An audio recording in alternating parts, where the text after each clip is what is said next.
Good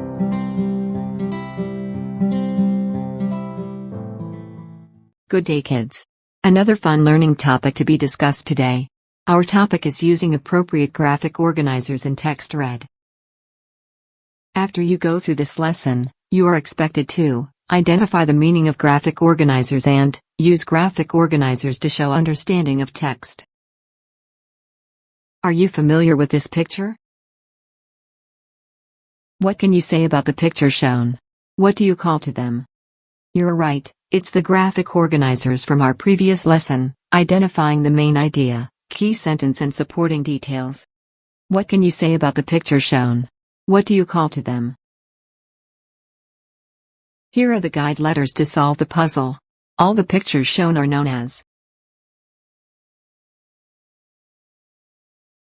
Your answer is right, it's graphic organizer. What are graphic organizers? Graphic organizers are teaching and learning tools that are used to organize information and ideas in a way that are easy to comprehend and internalize. Graphic organizers also show relationship and connections between concepts, terms and facts. Graphic organizers are designed to improve learning outcomes for learners, review information, and are especially helpful to learners who struggle with arranging information. Kinds of graphic organizers. T-chart helps organize ideas into two columns and examines the two components of an object, concept, or event. It is used to show cause and effects, advantages and disadvantages, or facts and opinions. How the T-chart looks like. Let's read the paragraph. Television is one of the most popular means of media. It provides information, education, and entertainment. Gathering around the television gives families something to bond over. However, it can be addicting, it can make you lazy and prone to health problems like obesity and sleep difficulties. These are the steps to follow. Step 1, draw a T-chart. Step 2, write the main topic at the top and write down on the two columns the subtopics that you want to brainstorm. Step 3, write down facts on each column as you brainstorm the topic. In our example, we will look for the advantages of television and disadvantages. You can use keywords instead of writing the whole sentence. The advantages are information or education, entertainment and bonding with family. The disadvantages are can be addicting, makes you lazy and health problems. Next, concept map shows relationship between the main idea and other information. Concepts and ideas are presented in boxes or circles, and are linked to related ideas with arrows. This is how concept map looks like. This pattern helps students identify the main concepts and the level of sub-concepts under it.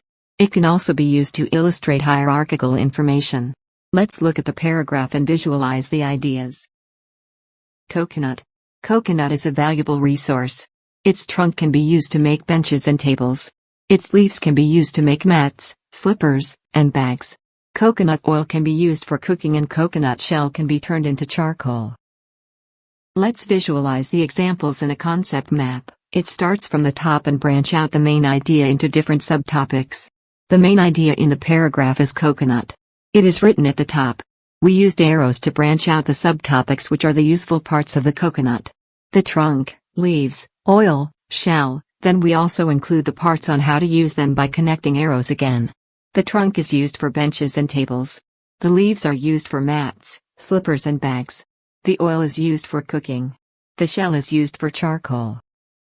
Main idea web starts with a central idea and branches out into related ideas and details, or sub-ideas. Sometimes referred to as spider, or semantic web. This used primarily for brainstorming and generating ideas. This is how main idea web looks like. Let's take a look at this example. There are different needs for animals to survive. Animals need food to grow. They need shelter or place to live in. They also need special care and love. To make the main idea web, write down the topic at the center of the map. Then, brainstorm ideas and relations related to it. Write down the branches emerging from the center. Lastly, Add connectors between these elements and add labels to highlight the kind of relationships between them. From the example, the main idea. There are different needs for animals to survive, is put at the center, and the supporting details, as the branches such as animals need food to grow. They also need shelter or place to live in. And they need special care and love. Venn diagram is used to compare and contrast two or more groups of things, by visually displaying their similarities and differences in two or more circles that overlap. This is how Venn diagram looks like. Let's take a look at the following example and the steps to make a Venn diagram. Although nuts and beans have their own sets of similarities, there are still some intriguing differences between them. Nuts and beans are two foods that are rich in protein, and they are found inside a shell or pod. However, a nut is considered as a fruit, while a bean is considered as a seed. To make a Venn diagram, draw overlapping circles.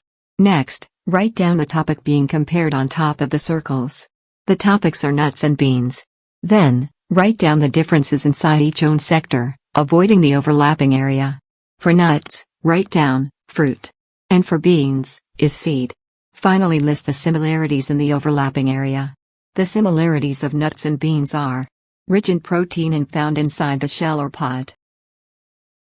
Flowchart is a graphical representation of steps. It shows steps in sequential order. Typically, flowchart shows the steps as boxes of various kinds, and their order by connecting them with arrows. This is how flowchart looks like. To make the simple flowchart, identify the steps in the process and put each stage inside the box. Make sure the steps are arranged in sequential order. Then, connect the boxes with arrows. The butterfly starts its life as an egg. Soon the egg hatches and larva comes out, which we call a caterpillar. It does not stay for this stage for long. They grow by shedding off their outer skin into the pupa stage. The last stage is when a butterfly emerges from pupa. This is how we make the paragraph into a flowchart. First we put the egg at the first box. This is the first stage of life cycle of a butterfly. Next we put larva in second box, as the second stage. Then, we put pupa on the third box, as third stage. Lastly, on the fourth box, we put the butterfly, the last stage of the life cycle of butterfly. The boxes are connected with arrows. Activity time.